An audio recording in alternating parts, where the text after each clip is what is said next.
Here on Democracy Now!, I'm Amy Goodman. This year's midterm elections officially began Tuesday as Democratic and Republican primaries were held throughout Texas. Democrats are hoping Texas could become a key state in the party's effort to retake control of the Senate and House.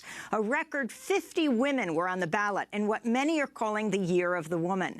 On Tuesday, Congressman Beto O'Rourke won the Democratic primary for U.S. Senate. He'll take on incumbent Ted CRUZ, who easily won the Republican primary, though the El Paso Congressman O'Rourke outraised CRUZ in the last months. On the House side, Democrats are putting up candidates in every Texas district for the first time in over a quarter of a century. In one of the most watched Democratic races, progressive Democrat Laura Moser placed second, forcing a runoff against LIZZIE FLETCHER, an attorney who's been criticized for working at a law firm that's targeted unions in Texas. The race is seen as a war within the Democratic Party. Moser was endorsed by Our Revolution, the political organization that grew out of Bernie Sanders' run for the White House. Fletcher was backed by the Democratic Party. In February, the Democratic Congressional Campaign Committee took the unusual step of directly attacking Moser, even though she's a Democrat. Moser and Fletcher will now face off in a runoff to decide who will face Republican Congressman John Culberson in November. In other primary news, Texas appears poised to send its first Latino women to Congress this year. Next year, the election would be later this year. Former El Paso County Judge VERONICA Escobar and State Senator SYLVIA GARCIA won their respective Democrat primaries in heavily Democratic districts. To talk more about the results in Texas, we go to Austin, where we're joined by Mike Barajas, a staff writer for the Texas Observer. Mike, you've been following this all very closely. Give us the highlights. Yeah, so as you mentioned, Democrats do have reason to be enthusiastic after yesterday's primary. Early vote totals showed a pretty big surge in Democrats that were coming out to vote in that party's primary. Something like a million Democrats and 1.5 million Republicans? Right, yeah. So Election Day totals were a little bit below what I think Democrats had ultimately hoped for, but still we're seeing record turnout over 2014 in particular. I think it's something like double, at least, the amount of primary voters in the Democratic Party that we're seeing. So naturally, this is still a red state. This is still Texas, after all. So we're seeing that growth. By a pure numbers standpoint, there wasn't as much growth on the Republican side, but there are still something like 1.5 million Republican primary voters in Texas. So that tells you what Democrats might need to overcome in the general, but that also sort of is kind of an indicator of, how much enthusiasm Democrats have going into the general election. Now, that could be for a number of different reasons. That could be because, Texas is changing. Texas in the last presidential race, it went, I think, 9 points to Trump. But that's a smaller margin, I think, than they said that's the smallest margin of any Republican presidential candidate in Texas in something like 20 years. So you mentioned the congressional seats. There are a handful here in Texas that were seen as not that long ago deeply entrenched, Republican seats until, last presidential election, they voted, some in a small margin, but for Hillary. So that includes the seat out in Houston that Moser's running in now in the runoff. That we clearly know what the DCCC thinks about that race. Well, let's talk about that. The progressive group Our Revolution endorsing the Democratic congressional hopeful Laura Moser a week after her own party, the Democratic Congressional Campaign Committee, released an opposition memo on her. I want to turn to a part of one of Moser's campaign ads. Most of us would prefer not to spend the most money for the least efficient healthcare system in the world. Most of us don't think that women should go back to work within 14 days of giving birth. Most of us don't want our kids drinking from lead pipes or having preventable asthma attacks. Most of us also aren't that into raiding people's homes and separating mothers from their children and arresting refugees who've risked their lives multiple times to escape their war-torn homelands. My grandfather came here in 1942 as a refugee from Nazi Germany. Houston welcomed him, as Houston has welcomed hundreds of thousands of people like him over the decades.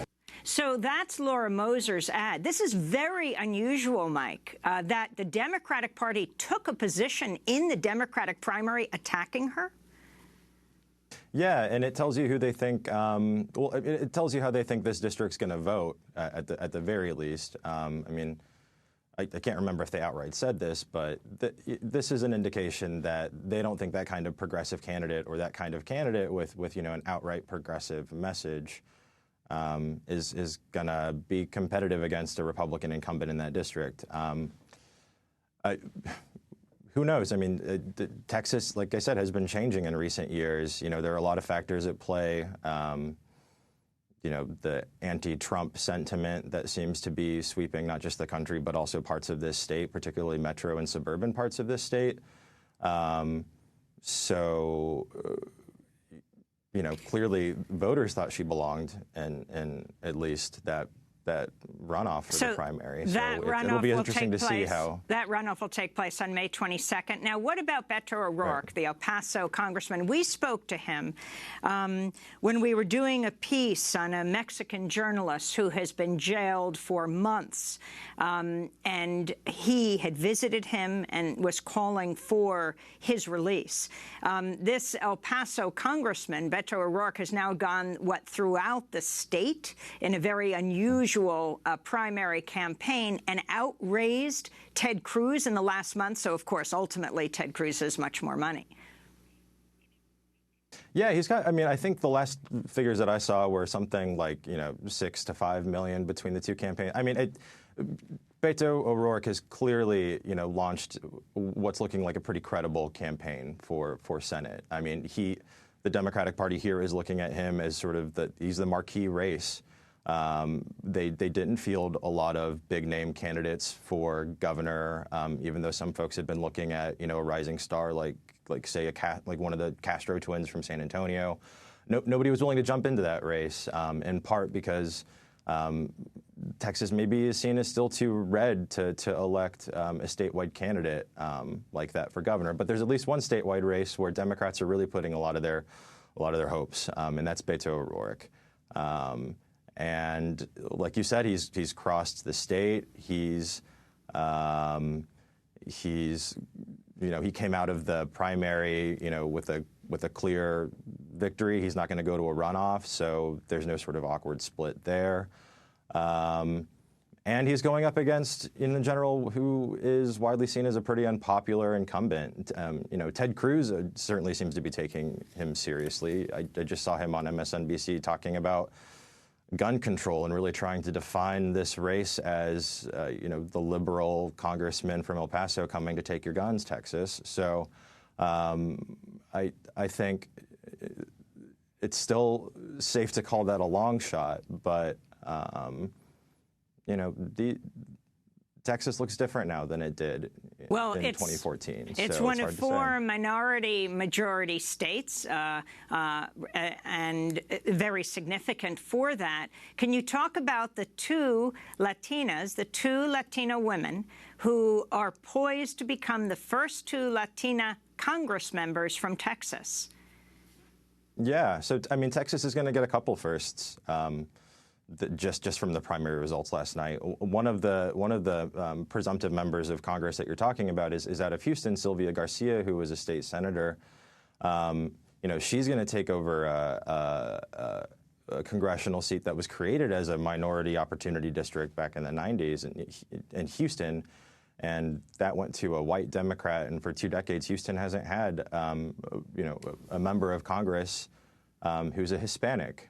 Not only are they going to get that this time around, but she's going to be one of the first Latina congressmen or Congress members in the state. That same goes for ESCOBAR out of El Paso. She won that race in a crowded field. I think it was 7 candidates, and she pulled away with something like 60% of the vote. A pretty strong showing, and she, will again be one of the history makers, one of Texas's first Latina members of Congress. And you may have one first openly lesbian member of Congress.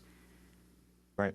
That's another one of those races that that Democrats have targeted this this particular election. That's Will Hurd currently holds the seat down in South Texas. It's this sprawling district that goes from you know, San Antonio all the way out into West Texas